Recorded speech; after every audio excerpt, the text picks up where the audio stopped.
Hello and welcome everyone.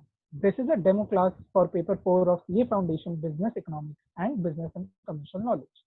In this video, I will talk about basics of economics and business economics. So let's start the discussion. What is economics?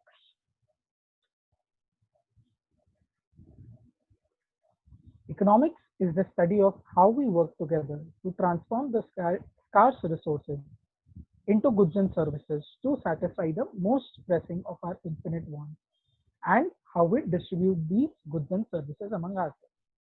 So let's break this definition down. Okay. First part is that economics is a study. Okay. It is a study of how we work together. So economics is a subject. Okay. So that is what we study in the whole subject. So next part of the definition talks about how we work together, as in everyone has to work together. I'm breaking it into very small parts so that it becomes very easy to remember the definition, because definitions are really important whenever you are writing a paper. Okay, because even a slight change in the definition can cost you marks. So let's continue. It is a study of how we work together, as in everyone, an individual, a company, a production factory, a consumer, whoever it is, everyone has to work together to transform scarce resources, as in the resources which are not readily available or which are not available as much as we want, into goods and services to satisfy the most pressing of our infinite wants. Everyone has infinite wants, right? If we want one thing right now and we receive that, we'll want another thing the next day, right? Like today, I want a mobile phone. Okay. So I will purchase a mobile phone today, but then the next day, what would I want? I would want a better mobile phone. Like today, I've bought a Samsung phone. Now I want a OnePlus. Then I want an iPhone. So this is how it continues. So we have to focus on the most pressing of our infinite wants. We have infinite wants, but then what is the most important to us right now? Will it be okay if we just use a Samsung phone instead of a OnePlus or an iPhone and use the remaining amount of money for something important that is required, like save that amount for some uncertainty? Like in today's day, Corona has just become a huge problem for every one of the every one of us. So it is a situation of emergency. So if we have enough money in our savings, we could use it if something bad happens to us. So either we could save that amount of money or we can spend it on whatever we like. So what is the most pressing of our infinite want and how we distribute these goods and services among ourselves? So this amount of money, how do we distribute among ourselves? So if I'm purchasing a phone, I'm purchasing it for my own benefit. That is an individual benefit.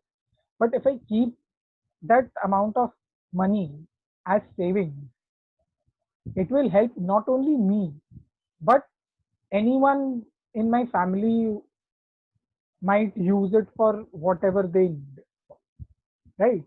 So that is how I have broken this definition so that you can remember. So how many points did we talk about?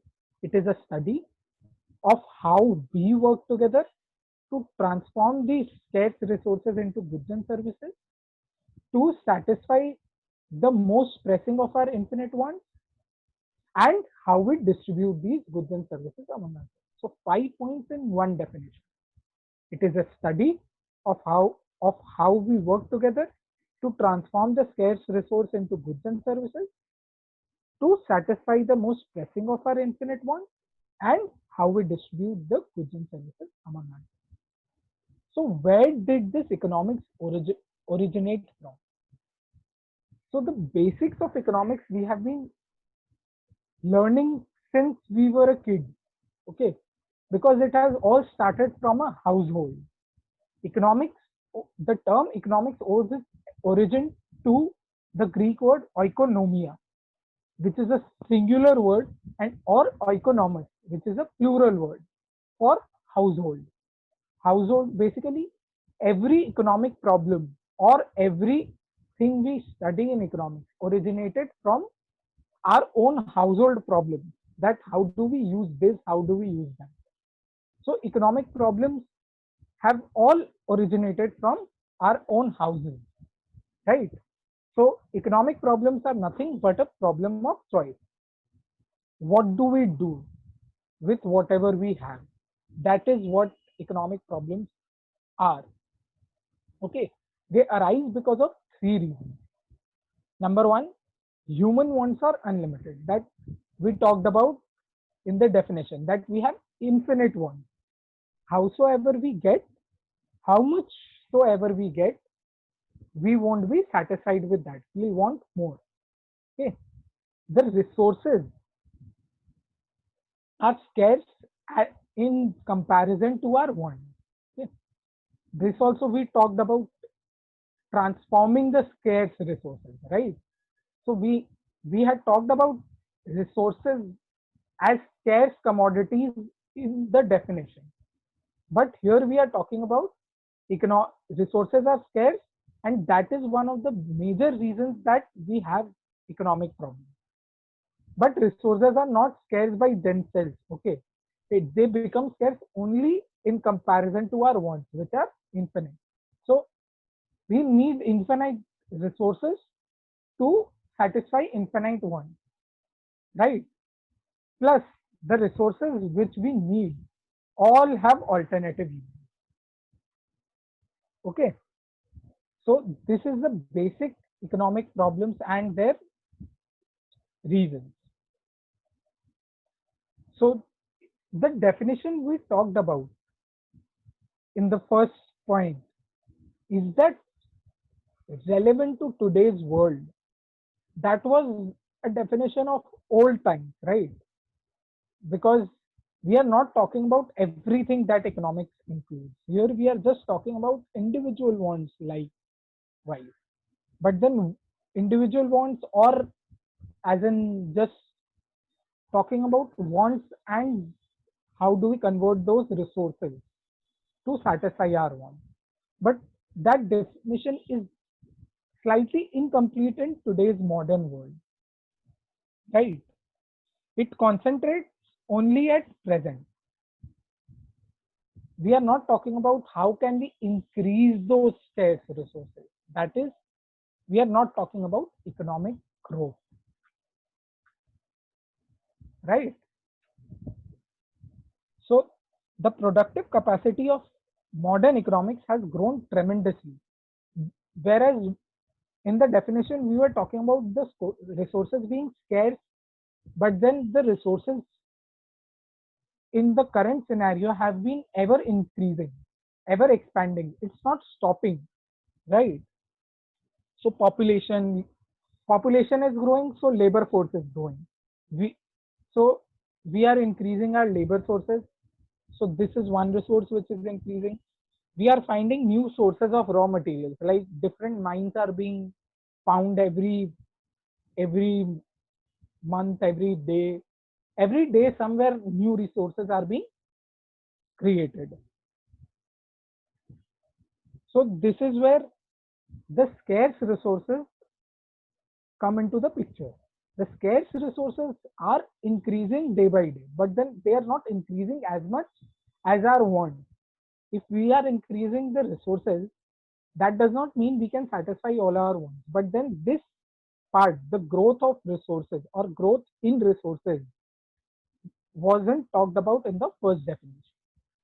Next point, which the basic definition did not cover, was economic fluctuation.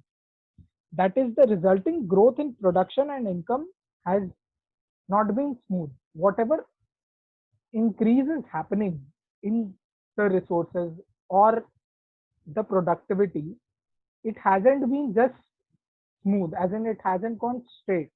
Okay, it has gone up and down regularly. There have been periods in which output not only failed to grow but has also declined. Like right now, in times of Corona, we have been talking. If you watched any news discussion about economics, they'll talk about how the output is falling because there has been no economic activity due to the lockdown. Why why does why does the government say that keeping the whole country in lockdown is not viable for a long time? Because we can't live without producing anything, right? We have to start production now or later. But then this is a part of economic fluctuation. The So now in the past couple of months, what has happened is the economic production has gone down considerably. So this is a part of economic fluctuation, right? Which wasn't talked about in the previous definition.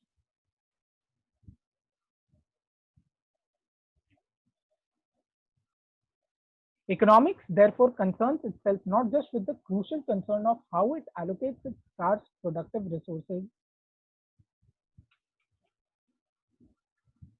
to various uses, it also deals with the processes by which the productive capacity of these resources is increased. Okay, and with the factors which in the past have led to sharp fluctuations in the rate of utilization of these resources. So this is a definition which has started to include the growth in resources and economic fluctuations both, right? So there's a basic definition which we talked in the previous slide. Economics is the study of how we work together to transform the scarce resources into goods and services to satisfy the most pressing of our infinite wants, and how we distribute these goods and services among ourselves. And the new one is economics concerns itself not just with the crucial concern of how an economy allocates its scarce productive resources to various uses.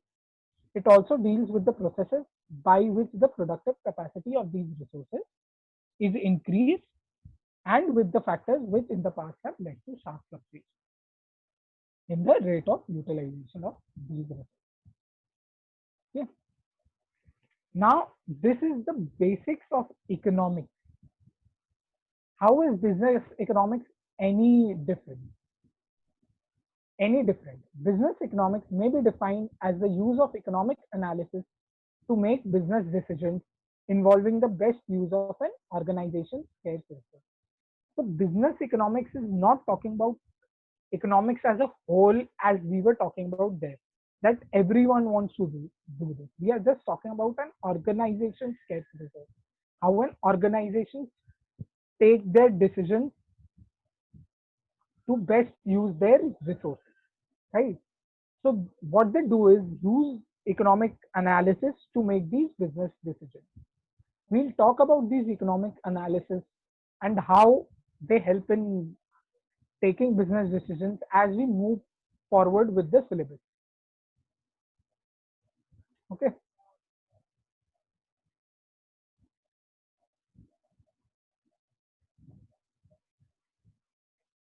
Our approach in this text is to focus on the heart of business economics, that is microeconomic theory of the behavior of consumers and firms in competitive markets. So as the economics can be divided into microeconomics and macroeconomics, but our major focus in the syllabus in CA Foundation is about microeconomic theory. Okay, how do consumers and firms behave in competitive markets? This is what we are gonna talk about throughout the syllabus. We are not gonna focus on macroeconomic issues. We It is taken up in the CA intern level. This theory provides managers with a basic framework for making key business decisions about the allocation of their firm's scarce resources. So, what are the basic theory of consumers and firms? Theory of demand and supply, theory of consumers equilibrium, theory of producers equilibrium, and theory of market and market price and quantity determination. Okay, these are the four major microeconomic theories that we will study. So what is the difference between microeconomics and macroeconomics?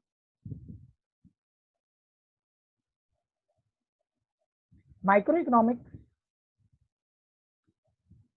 is the study of the behavior of different individuals and organizations within an economic system. Okay, so we are talking about one economic system, that is a producer, a consumer, a firm, a company. So we are just talking about individuals here, right? Individual or an individual organization, okay, which all come in one economic system. That is, they are all dependent on each other. What is macroeconomics? It is the study of the overall economic phenomena or the economy as a whole rather than its individual parts. In microeconomics, we are talking about individual parts. In macroeconomics, we combine those individual parts and talk about the economy as a whole. Okay. So microeconomics is concerned with the determination of price in the market. Accordingly, it is often called as theory of price. As I talked about in the previous slide, that one of the major components of microeconomics is the theory of price determination in competitive markets. So that is why it is also called as the theory of price. Macroeconomics, whereas macroeconomics is concerned with the determination of aggregate output and general price level in the economy as a whole. Accordingly, it is also called the theory of income and employment. So as we talked about, the microeconomics studies the economy as a whole. So in the economy as a whole, we don't talk about determining price in one market. We talk about a general price level. What is a general price level? That is a how much a basket of a commodity costs. Okay. So where in the theory of price, we talk about one commodity. Here we talk about a basket of commodity, as in all the commodities which can, there would be various commodities which will be included in a basket, and what will be the price of that commodity. So for example, in microeconomics, we are talking about the price of one chocolate. But in macroeconomics, we will be talking about price of two chocolates, two biscuits, two chips, and several other things together. Okay. So if I talk about one chocolate, it is say priced at rupees 10. Okay.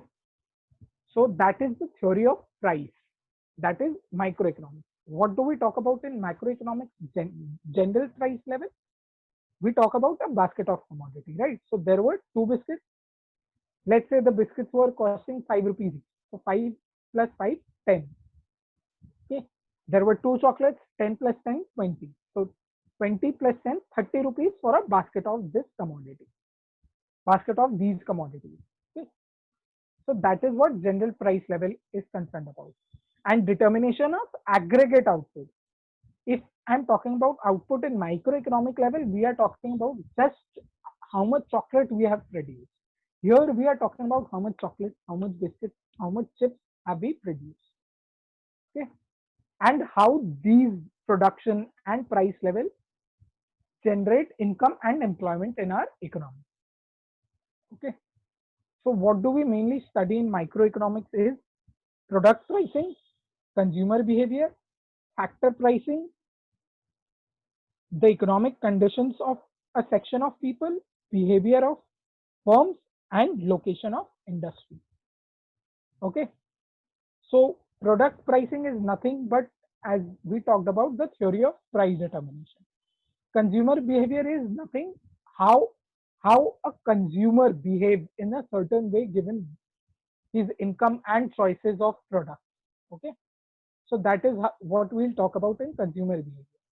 Factor pricing. There are four factors of production: land, labor, capital, and entrepreneurial.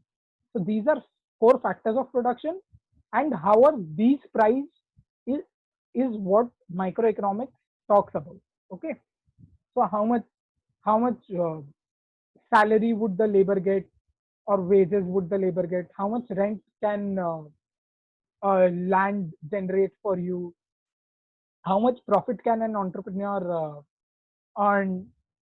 So this is what we talk about in factor pricing, the economic conditions of of a section of people, as in who's more well better placed in the economic system, whether it's the consumer, whether it's the producer. That's what economic conditions of a section of people talk about. Then there is behavior of firms, that is the theory of production and cost, which we'll talk about. And last is location of industry. Where are the industries located? What do we all talk about? What uh, things we take into account before we talk about these setting up of industries? These are the things which every business organization talks about before setting up an industry. So now we talk about the areas that come under macroeconomics. The first and foremost is national income and national output. This is the basic criteria by which an economy is judged.